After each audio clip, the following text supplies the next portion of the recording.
مفتی صاحب کے official channel مفتی طارق مسعود speeches کو سبسکرائب کریں۔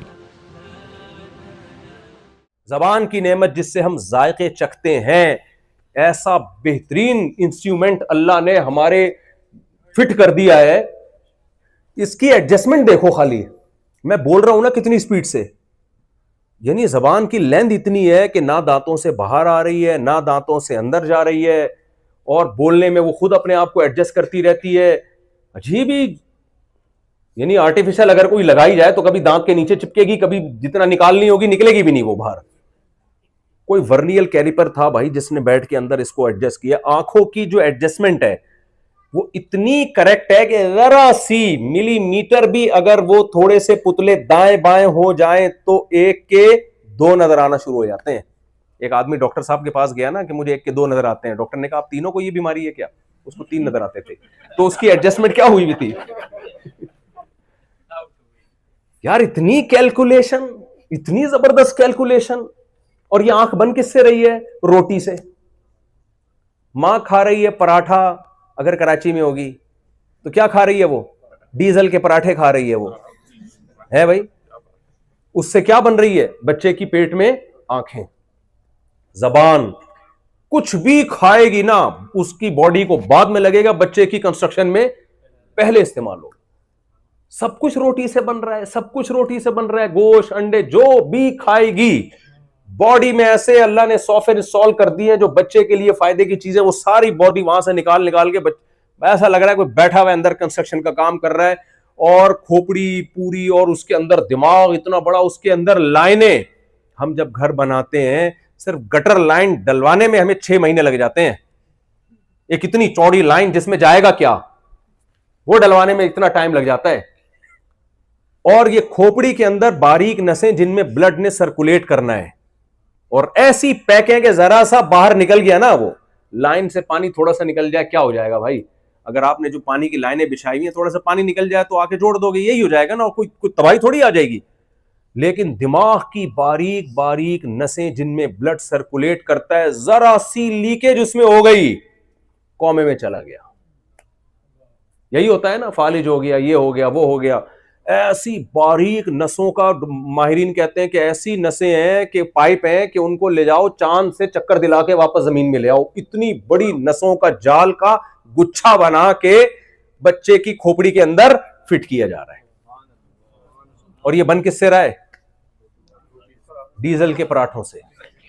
روٹی سے کبھی کبھار بنا کرتا تھا، اب کس سے بن رہا ہے؟ پیزے سے، جو کسی کام کی چیز نہیں ہے۔ بچہ تو آ ہی جاتا ہے، ماں جو بھی کھائے نا، وہ الگ بات ہے پھر کس ٹائپ کا آ رہا ہے، وہ برگر بچہ آ رہا ہے یا پیزا کھائیں گے تو پیزے جیسا نکلے گا، اور اگر صحیح گوشت انڈے منڈے کھائیں گے تو پھر ذرا صحیح چیز مارکیٹ میں آئے گی۔ خیر، تو کتنے بڑے احسانات تھے خدا کے، ناک میں سونگھنے کی طاقت۔ اچھا، کمال کی بات یہ کہ یہ سارے کام نا ہمارے دماغ کرتا ہے۔ دماغ سونگھتا ہمارا دماغ ہے، دیکھتا ہمارا دماغ ہے، سنتا ہمارا دماغ ہے۔ ایک چھوٹی سی کھوپڑی کو اللہ نے کچھ آلات دے دی ہیں، کچھ ریسپٹر دے دی ہیں کہ کان میں ایسے ریسپٹر لگا دیے کہ جو ساؤنڈ کی جو فریکوینسی ہے نا، جو ویوز ہیں وہ ان کو پڑھتا ہے، وہ اس حساب سے بتاتا ہے دماغ کو کہ یہ والی آواز آ رہی ہے اس وقت۔ آنکھ کو ایسے ریسپٹر آنکھ میں لگا دیے جو لائٹ کو پڑھتے ہیں، لائٹ جب ٹکرا کے آئے گی تو وہ اس کو پڑھے گا دماغ ہی۔ یہ صرف آلات ہیں جو ہمیں بتا رہے ہوتے ہیں۔ سونگنے کے لیے الگ ہے، بولنے کے لیے الگ ہے، سننے کے لیے الگ ہے، ایک ایک پارٹ، ایک ایک آرگن باڈی کا اتنا پیچیدہ ہے کہ اب تک کوئی ایک پارٹ بھی باڈی کا ایسا نہیں ہے جسے ماہرین مکمل پڑھ چکے ہوں، اور کہہ رہے اب اینڈ ہو گیا بھائی، آنکھ ہم نے مکمل پڑھ لی، اب آنکھ میں مزید ریسرچ کی ضرورت نہیں ہے۔ نہ کہہ رہے نہیں بھائی، ابھی جتنا جانا ہے وہ اس سے بہت کم ہے جو ابھی جاننا باقی ہے۔ اور یہ سب بن کس سے رہا ہے؟ ڈیزل کے پراٹھوں سے۔ اچھا، مزے کی بات یہ بات تو میں ہمیشہ بیان کرتا ہوں، بچہ ماں کے پیٹ میں کنسٹرکشن کا کام اس کا مکمل ہوا، اتنی عجیب و غریب مخلوق 9 مہینے میں کمپلیٹ۔ آپ ٹھیکہ دے دو گھر بنانے کا ٹھیکیدار کو۔ ایک بوڑھی عورت نے کسی کو بددعا دی، اللہ کرے تیرے گھر میں مزدور آئیں، اس نے کہا تو دعا دے رہی ہوں بھائی, مزدور آئیں گے آپ کو, پتہ نہیں امریکہ کا تجربہ مجھے نہیں ہے, پاکستان میں تو ایسے ہی ہے, انڈیا بھی پاکستان جیسا ہی ہے. تو جب مزدور آ گئے نا, اس کو اندازہ ہوا یہ کتنی بڑی بددعا ہے. مزدور ایک دفعہ گھس جائے نکالنا آسان ہے, 2 مہینے کا کام ہوتا ہے, کئی سال لگ جاتے ہیں, پھر بھی کچھ نہ کچھ رہ جاتا ہے. تو 9 مہینے کا اللہ نے ٹائم لیا, 9 مہینے میں بچہ کمپلیٹ ہوا. اور کمال کی بات دیکھو یار, اس پہ جتنا انسان تعجب کرے کم ہے. ادھر بچہ مارکیٹ میں آیا, وہی ڈیزل کا پراٹھا دودھ پیدا کر رہا ہے, جو بالکل ڈیفرنٹ چیز ہے. نہیں آئی سمجھ میں بات؟ اس ڈیزل کا تو نہیں ہے, جو بھی پراٹھا ہے, سب ڈیزل کے نہیں کھاتے, جو کچھ بھی کھا رہی تھی ماں, اس سے پہلے بچے کی کنسٹرکشن کا کام ہو رہا تھا. جیسے ہی بچہ مارکیٹ میں آیا, اب اس کو ضرورت ہے دودھ کی. یار فطرت اتنی عقل مند ہے کہ وہ سارے کام خود اس نے ماں کے پیٹ میں انسٹال کر دیے اندر ہے بھائی. پھر تو نیچر ہی کی عبادت کرنا شروع کر دو, اگر نیچر تو بڑی ذہین مخلوق ہے پھر تو. ادھر بچہ دنیا میں آیا ہے, اسی خوراک سے دودھ, جو بالکل ڈفرینٹ چیز ہے, وہ دودھ بنتا ہے اور ایسی جگہ ٹرانسفر ہوتا ہے جہاں سے بچے کے لیے پینا آسان. اور بچہ جب دنیا میں آیا تھا, قرآن کہتے ہیں لا تعلمون شیئا, کچھ بھی پتا نہیں تھا اس کو. امریکہ کیا ہے, کینیڈا کیا ہے, پاکستان کیا ہے, اگلا وزیر اعظم کون ہونا چاہیے, کچھ بھی پتا نہیں. ہم تو اپنے سیاسی ٹکڑے بھی تھوڑے تھوڑے بیچ میں نکل جاتے ہیں, کیا کریں. تو الیکشن میں کیا ہوا تھا سب کو پتا ہے کیا ہوا. خیر, تو دیکھو الیکشن 2 طرح کے ہوتے ہیں, ایک سسٹم کے تحت, ایک سسٹم کے تحت. ہمارے یہاں کیسے ہوتے ہیں؟ سسٹم ہے, خاص قسم کا سسٹم ہے, اس کے تحت سارا چل رہا ہوتا ہے. لیکن ٹینشن نہ لیا کرو, ہمیشہ ایسا ہی ہوتا ہے. تو جو کام ہمیشہ ہو رہا ہے تو پھر اس میں جہاں لوگ بہت پریشان ہیں, یار یہ کیا کر دیا, الیکشن میں دھاندلی ہوئی ہے, مجھے دیکھ رہے ہوتے ہیں, میں بالکل ریلیکس. کیوں نہیں ریلیکس ہونا چاہیے؟ کیونکہ آپ کے ذہنی ٹینشن سے نا آپ مر جاؤ گے. سسٹم کے تحت نہیں ہوگا الیکشن. دیکھیں میرے جیسے جید علماء نے اتنا بول دیا نا سسٹم کے تحت, تو بس کافی ہے, باقی نہیں ہوگا. دیکھو میرے پاس نا GTO 125 تھی کاواساکی, بعض چھوٹے چھوٹے واقعات ہوتے ہیں, اس سے سبق بہت سیکھنے کو ملتا ہے. میں اس کی ٹینکی بھرا کے جاتا تھا, وہ پیٹرول بہت مہنگا اور روز مہنگا پہ مہنگا ہوتا جا رہا تھا. ایک دن مجھے غصہ آیا, میں نے کہا بھائی کیا مذاق لگایا ہوا یار, پھر مہنگا کر دیا. تو ایک اور بندہ بائک میں پیٹرول ڈال رہا تھا, میں نے کہا یار تمہیں ٹینشن ہی ہوئی؟ کہہ رہا اکیلے میرے لیے ہوا ہوتا تو ٹینشن ہوتی نا, پوری دنیا کے لیے. جب لوگ کہتے ہیں الیکشن میں یہ ہوا, میں کہا پہلی دفعہ ہوا ہوتا تو ٹینشن ہوتی ہے, تو ہو ہی رہے گا کیا. ہم اپنا بیوی بچوں کو پالو بھائی, اپنے جاب کی فکر کرو, اسٹیٹ کو بچانے کی فکر کرو. اسٹیٹ پہ کوئی سمجھوتا نہیں ہوگا. تو اچھے برے لوگ آتے رہیں گے جاتے رہیں گے, اچھے لوگوں کو لانے کی کوشش بھی کرو, یہ نہیں کہ ہاتھ پہ ہاتھ رکھ کے بیٹھ جاؤ. لیکن ٹینشن آدمی لینے سے اگر فائدہ ہوتا تو پھر آدمی ٹینشن لے, فائدہ نہیں ہو رہا تو اپنے آپ کو کمزور کرنے سے پاکستانی لوگ کمزور ہو جائیں گے, اس سے ملک کا فائدہ نہیں ہوگا اور زیادہ. کیونکہ ہر آدمی ایسے بیٹھا ہوا ہے جیسے توے پہ بیٹھا ہوا ہوتا ہے. جب میں آتا ہوں نا ایسے بحث کر رہا ہوتا ہے جیسے توے پہ بیٹھا ہوا ہے. میں کہتا ہوں نیچے اترے گا تو میں تیرے سے بات کروں گا. تو ملک پہ تو کوئی کمپرومائز نہیں ہے نا بھائی. ملک کو تو بہرحال ہم نے, ملک کی شکست پہ خوش نہ ہو, بس ملک کی شکست پہ خوش نہ ہو. بعض لوگ اتنا دشمنی میں آگے چلے جاتے ہیں کہ ملک کو نقصان ہو رہا ہے تو اچھل رہے ہیں 2-2 فٹ. ہاں یہ غلط ہے, یہ زیادتی ہے. خیر یہ ٹاپک نہیں ہے میرا, بیچ میں اپنے مسئلے بھی میں لے آتا ہوں. تو اب دیکھو ادھر بچہ دنیا میں آیا اور ماں کی چھاتیوں میں دودھ پیدا ہو گیا. کتنے احسانات, یہ سارے احسانات قرآن ہائی لائٹ کرتا ہے. یہ احسانات فزکس کی کتابوں میں نہیں کوئی بیان کرے گا آپ کو, کیمسٹری کی کتابوں میں بولو نہیں. کیمسٹری آپ کو یہ بتا دے کہ ہائیڈروجن کے 2 تھے, آکسیجن کا 1 مل کے پانی بن گیا, بس یہ آپ کو اللہ بتائے گا. میں ہوں جس نے آسمانوں سے تمہارے لیے پانی برسایا. قل ارأیتم ان اصبح ماؤکم غورا. دیکھو سائنسدان ہمیں یہ بتائیں گے پانی جب زمین کی تہ میں جاتا ہے تو ایک جگہ جا کے رک کیوں جاتا ہے, یہ کیوں رکتا ہے, کس قانون کے تحت رکتا ہے, یہ سائنسدان ہمیں بتا دے گا. اللہ کیا بتاتا ہے وہ یہ نہیں بتاتا. اللہ کہتا ہے بتاؤ اگر اللہ یہ اصول نہ بناتا کہ پانی ایک جگہ جا کے رک جاتا ہے تو پانی نے تو زمین میں جاتے ہی رہنا تھا. تو کیا تمہارے اندر یہ طاقت تھی کہ زمین کو کھود کے تم پانی نکال لیتے جسے تم پیتے ہو؟ یہ فزکس کے قوانین بنائے کس نے؟ ہم نے بنائے تھوڑی, ہم تو مطلع ہوئے ہیں اس پہ. بنانے والا کون ہے؟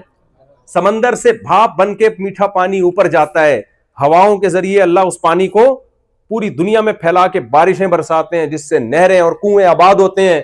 سائنس صرف آپ کو یہ بتائے گی کہ یہ ہوتا کیسے ہے, ہوتا کیوں ہے, یہ کون بتائے گا؟ اللہ کہتے ہیں یہ میں نے نظام اس لیے بنایا تاکہ پوری دنیا میں انسانوں کو پانی ملے. سمندر کا پانی کڑوا ہوتا ہے, وہ نہیں پی سکتے.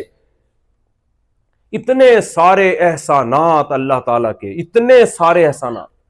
پیدا ہوتے ہی بچہ ہوتا ہے بہت معصوم. یار ایک ایک چیز پہ آدمی غور کرے نا. چائلڈ اسکیما, آپ نے ایک لفظ سنا ہے؟ بچے کے چہرے پہ خاص قسم کی لکیریں ہوتی ہیں جو بڑوں کے چہرے پہ نہیں ہوتی, اور وہ ہر جانور کے ہر انسان کے بچے پہ ہوتی ہیں. یہ آپ یوٹیوب پہ جائیں گے نا, یہ گوگل پہ سرچ کریں گے چائلڈ اسکیما, تو بچے کے چہرے پہ جو لکیریں بنیں گی بڑے کے چہرے پہ وہ لکیریں نہیں بنتی. وہ جو بچے کے چہرے پہ لکیریں بنتی ہیں اس سے بچے میں معصومیت پیدا ہو جاتی ہے, ایک ترس آنے لگتا ہے اس کے اوپر, پیار آتا ہے اس کے اوپر. جیسے جیسے بڑا ہوتا ہے وہ لکیریں مارکیٹ سے شارٹ. یار اس کے جو چہرے پہ قدرت نے لکیریں بھی بنائی ہیں نا, ڈیزائن بھی, وہ بھی دیکھو. مصور کا کام کیا ہوتا ہے, وہ چاہے تو چنگیز خان کی تصویر بھی بنا سکتا ہے جسے دیکھ کے دہشت ہو, وہ چاہے تو ایسی تصویر بھی بنا سکتا ہے جسے دیکھ کے رونا آئے. بناتے ہیں نا مصور لوگ, جو تصویر بنانے والے لوگ ہیں وہ ایسی تصویر بناتے ہیں جسے دیکھ کے پیار آئے, رونا آئے. اور کچھ ایسی تصویریں ہوتی ہیں دیکھنے سے لگ رہا ہوتا ہے چور ہے, ظالم ہے. تو چہرے پہ ایسے آپ تصویریں بنا دیں تو ایسا لگے گا جیسے کوئی خون خوار انسان ہو, مجھ پہ حملہ کرنا چاہتا ہے. یہ ہے نا, اللہ تعالیٰ نے بچے کے چہرے پر ذرا سا بھی وہ رونے کی کوشش کرے یا ہنسنے کی کوشش کرے, اس کے چہرے پہ جو جس ڈیزائن سے لکیریں بنتی ہیں وہ بڑوں کے چہرے پہ نہیں بنتی. اس سے فائدہ کیا ہوتا ہے بچے کو؟ بڑے کی طبیعت اس کی طرف جاتی ہے, بڑے کو اس پہ ترس آتا ہے, کیونکہ بچہ کمزور ہے, وہ خود سے نہیں سروائیو کر سکتا. کوئی ایسا ہونا چاہیے جو اس پہ ترس کھائے اور اس کے لیے قربانی دے. تو قدرت نے اس کے چہرے پہ جو ڈیزائن بنا دیا ہے, وہ ڈیزائن ایسا بنایا ہے کہ آپ کو اس پہ پیار آئے تاکہ اس کی حفاظت ہو. یہ ڈیزائننگ ایوالو ہونے کا نتیجہ بولو نہیں ہو سکتی, خود بخود نہیں ہو سکتا کہ پوری پینٹنگ بھی سوچو سمجھ کے کی جا رہی ہے. اب خدا کے احسانات تھے, جب ہم پیدا ہوئے اس نے آسمان سے بارشیں برسائیں, فجعلناہ سمیعا بصیرا, سنتا دیکھتا بنایا. تو ہونا تو یہ چاہیے تھا جب اللہ کے پیغمبر آئے اور انہوں نے ہمیں بتایا کہ تم پر اس نے اتنے احسانات کیے, تو ہم خوش ہو جاتے ہیں, ہم کہتے ہیں ہم تو پہلے ہی مانتے ہیں خدا کے ہم پر احسانات ہیں, اب ہم خدا کو خوش کرنا چاہتے ہیں, کیا طریقہ ہے؟ تو پیغمبر ہمیں بتاتے ہیں کہ 5 وقت نماز کی پابندی کرو, رمضان کا 1 مہینہ روزہ رکھو, زندگی میں 1 دفعہ اس کے گھر کی زیارت کرو, اور اپنے مالوں میں زکوٰۃ بھی نکالا کرو, صدقات و خیرات بھی نکالا کرو. وفی اموالہم حق للسائل والمحروم, جو لوگ اللہ کو مانتے ہیں ان کا سارا مال ان کا نہیں ہوتا, بلکہ ان کے مالوں میں ان کے رشتہ داروں کا اور ان جو محروم لوگ ہیں, جو ضرورت مند لوگ ہیں, ان کا حق ہوتا ہے. تو ہم دل کھول کے اللہ کی راہ میں خرچ کرتے ہیں. اللہ ہم تو تجھے تلاش کر رہے تھے, کوئی ہمیں بتائے کہ تو خوش کیسے ہوتا ہے. کسی اور غیر مسلم کے پاس خدا کو خوش کرنے کا کوئی مستند طریقہ موجود نہیں ہے, ہمارے پاس تو ہے, ہمیں تو اللہ بتاتا ہے. کوئی ہے عبادت کا طریقہ, ان کی نظر میں وہ مستند ہے, لیکن آپ اس کو کمپیئر کریں اگر اسلام سے, تو اسلام سپیریئر نکلے گا, اس کا پلڑا بہت بھاری نکلے گا. عبادت کا جو وضو دیکھ لو, جمعے کی نماز دیکھ لو, زکوٰۃ دیکھ لو, ایک ایک چیز کو اٹھا کے دیکھو اسلام کے آرڈرز. تو میرے بھائی ہمیں تو خوش ہونا چاہیے تھا کہ زنا کو حرام کر دیا, نکاح کو سنت بنا دیا, وغیرہ وغیرہ جو پورے احکامات ہیں. عورت کو پردے کا حکم دیا, عورت دل و جان سے پردہ کرتی. بھائی میرے رب نے مجھے پیدا کیا, مجھے ماں کی نعمت دی, مجھے باپ کی نعمت دی, مجھے حسن و جمال دیا اس نے. اب وہ اگر کہہ رہا ہے کہ اس حسن کو چھپاؤ, ہر غیر مرد کے سامنے ظاہر مت کرو تاکہ اس کی نگاہیں خراب نہ ہو, اس کی نگاہیں گندی نہ ہو, تو خوشی خوشی اس بات کو لینا چاہیے تھا نا, پوری دنیا کو لینا چاہیے تھا. اور جس نے یہ پیغام پہنچایا سید الانبیاء صلی اللہ علیہ وسلم, وہ کہہ رہے ہیں لا اسألکم علیہ اجرا, میں اس دعوت پر تم سے کوئی مطالبہ نہیں کرتا, میرا کوئی کمیشن نہیں ہے, فری میں. جیسے میرے بیان بھی خوب سمجھ لیں فری میں ہوتے ہیں, یہ ذہن میں رکھیں, میرے کسی بیان کے کوئی پیسے ویسے نہیں ہوتے, کیونکہ بعض لوگوں میں یہ ہوتا ہے 4 بیویاں ایسی چل رہی ہیں صاحب, ایسا نہیں ہے. تو نبی صلی اللہ علیہ وسلم کا کوئی مفاد بھی نہیں ہے پیغام پہنچانے میں, پوری قوم آپ کو مکہ سے نکالنے پر مجبور کیا. تو ہونا یہ چاہیے تھا ان سب باتوں کو دیکھ کر ہم اللہ کے دین کو دل و جان سے قبول کرتے, بلکہ پوری انسانیت قبول کرتی. لیکن انسانیت نے بڑا ظلم کیا. انسانیت نے کیا کیا؟ بڑا ظلم. میسنجر آف گاڈ پہ بھی اعتراضات شروع کر دیے. کیا اعتراضات کیے؟ ان کی تعلیمات پہ نہیں. اعتراضات یہ ہو رہے ہیں آپ صلی اللہ علیہ وسلم نے ایک 50 سال کی عمر میں 9 سال کی لڑکی سے نکاح کیوں کیا؟ اچھا میں ایک بات آپ سے کہتا ہوں, زیادہ سے زیادہ اس عمل کو دنیا کے عرف کے لحاظ سے ظلم قرار دیا جائے گا نا, زیادہ سے زیادہ دنیا کے لحاظ سے, جو لوگ اعتراض کرتے ہیں, اور معاذ اللہ نقل کفر نباشت یہ مان لیا جائے کہ ظلم تھا, تو کس کے ساتھ ہوا یہ ظلم؟ معاذ اللہ سیدہ عائشہ کے ساتھ ہوا, معاذ اللہ. ایسا ہی ہے نا. تو جب وہ بالغ ہوئیں, وہ بڑی ہو گئیں, تو وہ کہہ دیتی مجھ پہ ظلم ہوا ہے, مجھے علیحدگی دے دو. مدعی سست گواہ چست کی اصطلاح آپ نے کبھی سنی ہے بھائی؟ مدعی سست گواہ چست. میں کہہ رہا ہوں اس نے میرے پیسے لیے ہیں, سوری میں کہہ رہا ہوں اس نے ان کے پیسے لیے ہیں اور یہ چپ بیٹھے ہوئے ہیں, تو لوگ کہیں گے جس کے لیے وہ تو چپ بیٹھا ہوا ہے, ان کو پتہ نہیں, تو شاید ان کا کوئی کمیشن ہوگا اس میں. ایسا ہی ہے نا. کورٹ بلا کے پوچھ رہی ہے بھائی مفتی صاحب نے دعویٰ کیا ہے کہ جمشید نے ستار کے پیسے لیے ہیں, ستار تم کیا کہتے ہو؟ ستار کہہ رہے میں کچھ بھی نہیں کہتا اس بارے میں. کورٹ اس کیس کو سنے گی؟ کورٹ کہے گی بھائی جس نے دعویٰ کیا وہ ٹائم ضائع مت کرو, نکلو یہاں سے. اگر سیدہ عائشہ رضی اللہ تعالی عنہا پہ ظلم ہوا ہے, آپ کم عمر تھیں, تو ہمیشہ کم عمری میں ہی تھوڑی رہی ہیں, بعد میں بالغ ہوئیں, بڑی ہوئیں. پھر سورہ حجاب میں ہمیں پتہ چلتا ہے نبی صلی اللہ علیہ وسلم نے اپنی تمام بیویوں کو طلاق کا حق دیا ہے کہ اگر اس غربت میں تم میرے ساتھ رہنے پر راضی نہیں ہو تو میں تمہیں ڈیورس کا حق دیتا ہوں. یہ تو پوری امت کا اجماعی عقیدہ ہے کہ نبی صلی اللہ علیہ وسلم نے اپنی تمام بیویوں کو ڈیورس کا رائٹ دیا کہ تمہیں اختیار ہے. اور سیدہ عائشہ کو اسپیشل الگ سے اختیار دے کے یہ فرمایا کہ آپ جلد بازی کا فیصلہ مت کرو, اگر آپ کو علیحدگی چاہیے, اگر آپ کو میرے ساتھ رہنا ہے, یہ طلاق کا حق آپ کو یوز نہیں کرنا, تو جلدی جواب نہیں چاہیے, پہلے اپنے گھر میں جا کے مشورہ لے لو. یہ کیوں پیغمبر سے یہ کام کروایا جا رہا ہے؟ قیامت تک کوئی شخص نبی کی سیرت پہ انگلی نہ اٹھائے کہ آپ کو معاذ اللہ سیدہ عائشہ چھوٹی عمر کی تھی, ان کو نقل کفر نباشت کوئی اندھیرے میں رکھ کے ان سے نکاح کیا گیا ہے, اور بعد میں تو اس نکاح پہ نادم تھی اور معاذ اللہ ان کے ساتھ ظلم ہوا. بھائی اب تو بالغ ہو چکی ہیں, ان کو اختیار دیا جا رہا ہے اور کہا جا رہا ہے جلدی نہیں, جا کے اپنے گھر میں پہلے مشورہ کرو, اور رہنا بھی اس غربت میں. گھر میں 40 دن چولہا نہیں جل رہا, ایج بھی نبی کی زیادہ, اور اکنومیکلی بھی حالات یہ ہے کہ گھر میں 40 دن خود سیدہ عائشہ کہتی ہیں چولہا نہیں جلتا تھا. مجھے بتاؤ ایسی صورت میں بھی جب سیدہ عائشہ کو اختیار دیا گیا تو سیدہ عائشہ کہہ رہی ہیں افیکا اشاور, بخاری کی حدیث, آپ کے بارے میں اپنے والدین سے مشورہ کروں میں کہ رہنا کہ نہیں رہنا.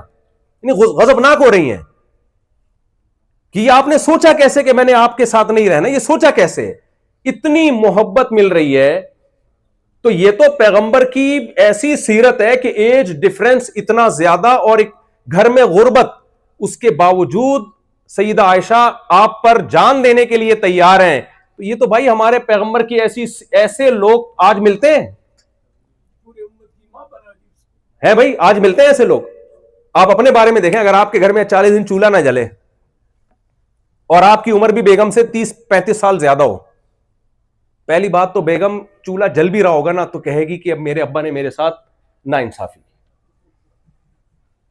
آپ 35 سال 40 سال 50 سال مجھ سے زیادہ ہیں, مجھے یہ شادی قبول نہیں, یہی ہوگا نا. اور اگر قبول کر لی تو ساری زندگی تانے دیتی رہے گی, بس وہ تو میں نے سوسائٹی اور خاندان کی پرمپرا تھی, ہم شریف لڑکیاں ہیں, ہم بس کر لیے, اب ٹھیک ہے ہو گئی, گزارا چلائیں گے. کیا خیال ہے؟ اور یہ بھی جب آپ ارب پتی ہو, آپ صبح شام, ایسا ہوتا ہے بعض دفعہ لڑکی کی عمر کم ہوتی ہے, لڑکا ارب پتی ہوتا ہے, تو کہتے ہیں چلو یار پتی ہے لیکن ارب بھی تو ہے نا. کیا خیال ہے؟ تو لڑکی مان لیتی ہے چلو بھائی جانے دو یار, ٹھیک ہے چلتا ہے, پیسہ بہت ہے. ہمارے نبی کے پاس تو پیسہ نہیں, خود سیدہ عائشہ اس حدیث کی راوی ہیں, اس کے باوجود, اور پھر ڈیورس کا حق بھی دیا جا رہا ہے, پھر بھی کہہ رہی ہیں, اور پھر یہ بھی کہا جا رہا ہے مشورہ کرو, اس پہ غضبناک ہو رہی ہیں, فی کا اشاور, یا آپ نے سوچا کیسے میرے بارے میں. اور اعتراض کرنے والا کہہ رہا ہے کہ ظلم ہوا تھا. تو یہ کیا, یہ اعتراض ہے ان کا. تو اعتراض یہ نہیں ہے, اصل میں اعتراض یہ کہ نبی کو میسنجر آف گاڈ مان لیا تو نبی کی باتوں کو بھی ماننا پڑے گا, تو وہاں سے جان چھڑانا چاہ رہے ہیں. تو اس کے لیے ایک طریقہ تو یہ ہے, ایک طریقہ یہ نکالا ہوا ہے کہ میسنجر آف گاڈ کا انکار کرو. اب بولو آپ پیغمبر اللہ کے معاذ اللہ پیغمبر ہے ہی نہیں, پھر آپ کی ذات پہ اعتراضات کرنا شروع کر دو جو بنتے نہیں ہیں.